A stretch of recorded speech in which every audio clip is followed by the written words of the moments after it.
تو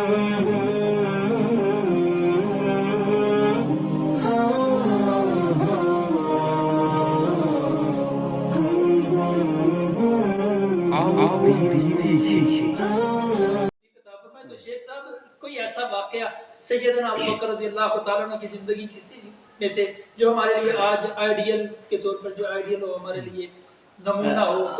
مسلم شریف کی روایت ہے، سیدنا ابو ہریرہ رضی اللہ تعالیٰ عنہ اس کے راوی ہیں کہ ایک دفعہ نبی کریم صلی اللہ علیہ وسلم نے استفسار کیا، سوال پوچھا، من اصبح منکم اليوم صائما، کہ تم میں سے آج روزہ کس نے رکھا ہے؟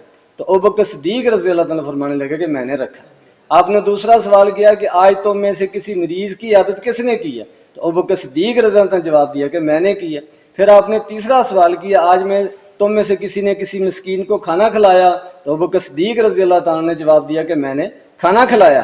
تو نبی کریم صلی اللہ علیہ وسلم نے چوتھا سوال کیا کہ تم میں سے کسی نے کسی جنازے میں شرکت کی ہو؟ تو ابو بکر صدیق رضی اللہ تعالیٰ نے جواب دیا کہ میں نے شرکت کی ہے۔ تو آخر میں نبی کریم صلی اللہ علیہ وسلم نے فرمایا کہ جس آدمی کے اندر یہ خوبیاں جمع ہو جائیں وہ جنتی ہے۔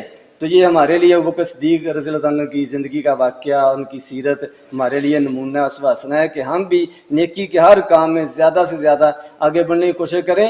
ایسے ہی جو نا وہ صدیقیت یا دوسرا اعلیٰ مقام وہ ایسے نہیں ہر کسی بندے کو مل جاتا، اس کے اندر خوبیاں ہوتی ہیں، اعمال ہوتے ہیں، ایمان کا پختگی ہوتی ہے۔ اللہ تبارک و تعالیٰ ہمیں بھی ان کے نقش قدم پر چلنے کی توفیق عطا فرمائے۔ اللہ نے جو ہے نا سیدنا صدیق اکبر صحابہ کرام رضوان اللہ علیہ مجمعین کے طریقہ کار کے مطابق زندگی گزارنے کی توفیق عطا فرمائے۔ جیسے آپ نے سیدنا صدیق اکبر رضی اللہ تعالیٰ عنہ کے بارے میں یہ حدیث مبارکہ بیان فرمائی ہے کہ رسول اللہ صلی اللہ علیہ وسلم نے سوال کیے تو سارے کے سارے جواب سیدنا صدیق اکبر کے اندر موجود تھے۔